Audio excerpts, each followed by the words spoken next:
बड़े राक्षसों का वध हो रहा है, हो न हो मेरा काल यही है। अक्रूर जी को आदेश किया, जाओ कृष्ण बलराम को लेकर के आओ। अक्रूर जी चले, रास्ते में विचार करते जा रहे हैं कि मेरे द्वारा इन बालकों का वध हो जाएगा, मुझे बाल हत्या लग जाएगी, मुझे दोष लगेगा। हे भगवान, मेरे हाथों से ये अनर्थ होने से बचा ले। मन ही मन प्रार्थना कर रहे हैं। पहुंचे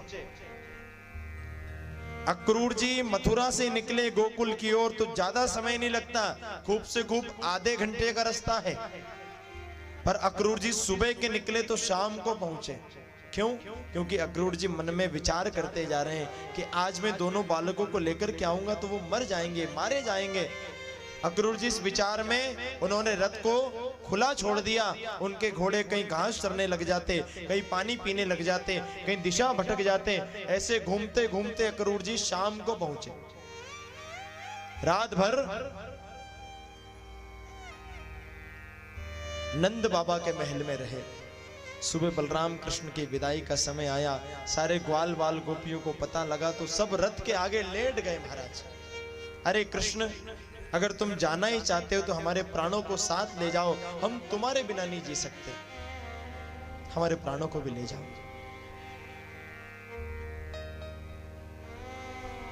भगवान ने आश्वासन दिया कि मैं परसों लौट करके वापस आ जाऊंगा। माता को समझाया, कुछ ग्वाल बाल नंद बाबा भगवान के साथ हुए।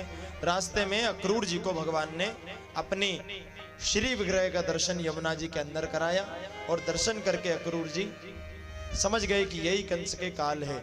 निर्भयता से भगवान को लेकर के मथुरा में गए। मथुरा में जैसे ही भगवान गए, मथुरा में नीचे उतर गए, प्रवेश करते ही और सारे ग्वाल वालों के साथ मथुरा नगरी घूमने लगे। सारे ग्वाल बाल कहने लगे, अरे कन्हैया, थोड़ा सा हमको इशारा कर देता तो हम नए कपड़े पहन के आते। तेरे मामा ने तो बड़ी सुंदर सजावट कर रखी है और हम तो वही गाय चराने वाले कपड़े पहन के आ गए। भगवान ने कहा, यही व्यवस्था कर देंगे। एक धोबी, कंस का धोबी, माथे पे बड़ा पोटला रख के ला रहा था कंस के कपड़ों का। भगवान कृष्ण ने जाकर के प्रणाम किया। अरे मामा जी प्रणाम, जय सिया राम। अरे भैया, आप कहां से आए हो? हमारे भांजे। बोले हम कृष्ण हैं, गोकुल से आए। धोबी को सब पता था। अब जितनी अकड़ बड़े आदमी में नहीं होती है, उससे ज्यादा अकड़ उसके नीचे काम करने वाले में होती है। जैसे प्रधानमंत्री को उतनी अकड़ नहीं है जितनी अकड़ उनके पीए को है, नीचे कर्मचारी को है। अब धोबी के अंदर भी बड़ी अकड़ थी, कंस से ज्यादा अकड़ धोबी के अंदर।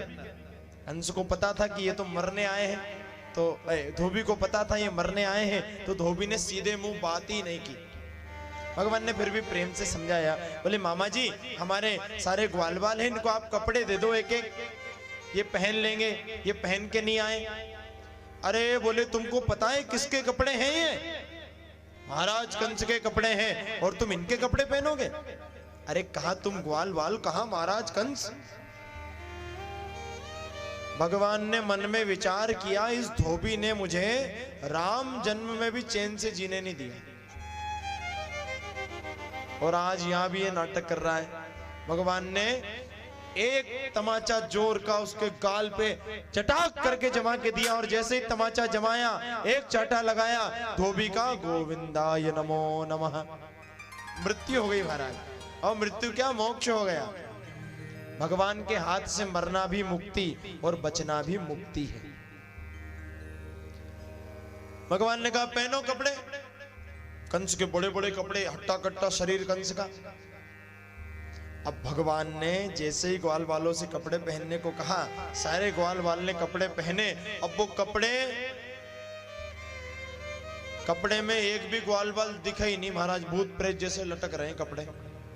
अब चले तो आधा रोड साफ हो, जैसे शादी विवाह में देखते हैं ना, 3-3 हाथ के लहंगे पीछे घिसाते हुए चलते हैं। कई लोग तो झाड़ू नहीं लगाते, ये आ तो रहे लगा देंगे।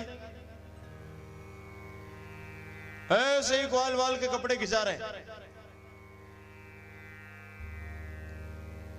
कन्हैया, इससे तुम पुराने कपड़े में ही अच्छे थे, हम तो और जोकर लग रहे।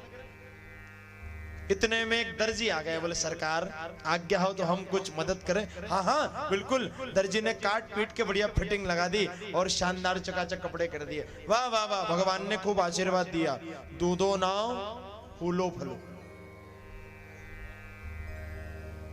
भगवान की दया है, आज दर्जी बहुत फूल रहे पल रहे।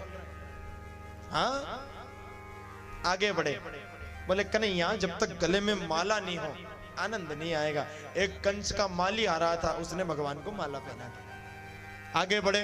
बोले भैया, जब तक थापक हुआ चंदन ना लगे तब तक ब्रजवासी कैसा? थापक हुआ चंदन कहते, हम तो टिपकी लगाते हैं, टिपकी। थापक हुआ, पूरे माथे पे चंदन, गालों पे चंदन। हाँ, थापक हुआ चंदन। भगवान को चंदन की सुगंध आने लगी। एक कुब्जा नाम की 3 जगह से टेढ़ी दासी हाथ में चांदी के कटोरे में चंदन लेकर के आ रही थी महाराज। भगवान ने उसको देखा और हाथ जोड़ करके कहा, अरे सुंदरी जी प्रणाम। उसको बड़ा बुरा लगा। अभी तक मुझे कुब्जा कहते, कुरूप कहते, न जाने क्या क्या मुझे विश्लेषण देते, और तुमने सुंदरी कहा। तुमको शर्म नहीं आती मेरा मजाक उड़ाते हुए?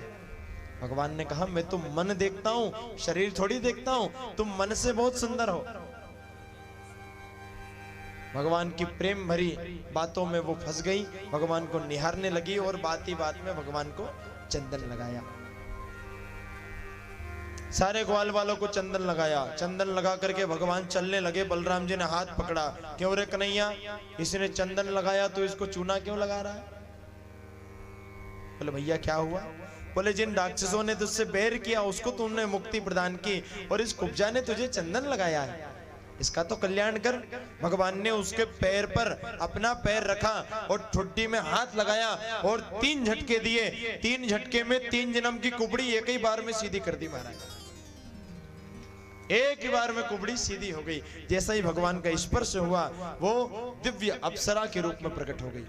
अष्टावक्र जी के श्राप से ये अप्सरा कुब्जा बनी थी। किसी का मजाक नहीं उड़ाना चाहिए। आप अगर मजाक उड़ाओगे तो अगले जन्म में आपको वो योनि भोगना पड़ सकता है। अपने अपने कर्म के भोग से सारे शरीर धारण करके आए हैं। भगवान ने जिसको जैसा बना दिया, पर किसी का मजाक मत उड़ाओ। बोलो प्रेम से राधे राधे, जोर से जरा। आगे बढ़े। मजाक मजाक में भगवान ने कंस के सुंदर यज्ञशाला में रखे हुए धनुष को 2 टुकड़े में तोड़ा। जैसे ही तोड़ा तो भयंकर गर्जना हुई। कंस को पता लग गया कि मेरा काल आ चुका है। कुबलिया पीड़ हाथी को शराब पिला दी। शराब के नशे में कंस ने कृष्ण बलराम के ऊपर हाथी को छोड़ा। भगवान ने खिलौना जैसे बच्चा फेंक देता है, ऐसे हाथी को घुमा करके आकाश में उछाला, धड़ाम से आकर के नीचे गिरा। और जैसे ही गिरा, भगवान ने दोनों दांत निकाले, एक बलराम जी ने रखा, एक कृष्ण ने रखा, और शस्त्र के समान लेकर के अंदर प्रवेश करने लगे। मल्लशाला में जैसे ही प्रवेश किए, भगवान ने चारूढ़ आदि 5 योद्धाओं को मल्ल युद्ध करके हराया। जाकी रही भावना जैसी। अब जिसकी जैसी भावना है भगवान उसको वैसे दिखाई दे रहे हैं। ज्ञानियों को ज्ञानी दिखाई दे रहे हैं, माताओं को अपने बालक दिखाई दे रहे हैं, सखाओं को सखा दिखाई दे रहे हैं, और कंस को अपना काल दिखाई दे रहे हैं। भगवान ने दौड़ करके कंस के सिंहासन पर पहुंचे, कंस के बाल पकड़े और घसीट कर नीचे लेकर के आए, और बाल खींच करके जब लाने लगे, कंस कहने लगा, अरे कृष्ण छोड़, अरे कन्हैया छोड़, मुझे दर्द हो रहा है। भगवान कहने लगे, जब मेरी माँ देवकी को तुमने रथ से बाल पकड़ के नीचे खींचा था ना, तब यही पीड़ा उनको हुई थी। जाके पग नहीं फटी विवाही, सो का जाने पीर पराई। जिसके पैर में कांटा लगता है वही कांटा लगने का दुख समझता है। जब तक तुम्हारे ऊपर बीतेगी नहीं तुम समझोगे नहीं। भगवान घसीट कर लाए, बीच में लाकर के पटका और पूरे ब्रह्मांड का जोर हाथों में लाए और एक ही मुष्टिका कंस के हृदय पर जमाई और एक ही बार में उसका कल्याण कर दिया। बोलिए कंस मर्दन भगवान की जय हो। अपनी दोनों मामी जियों को समझाया अस्थि प्राप्ति, और उग्रसेन जी नाना जी को कारागृह से निकाला, माता देवकी को कारागृह से निकाला, वसुदेव जी को निकाला, नाना जी को राज्य दे करके और सभी को विदा करके देवकी और वसुदेव जी के पास भगवान मथुरा में ही निवास करने लगे।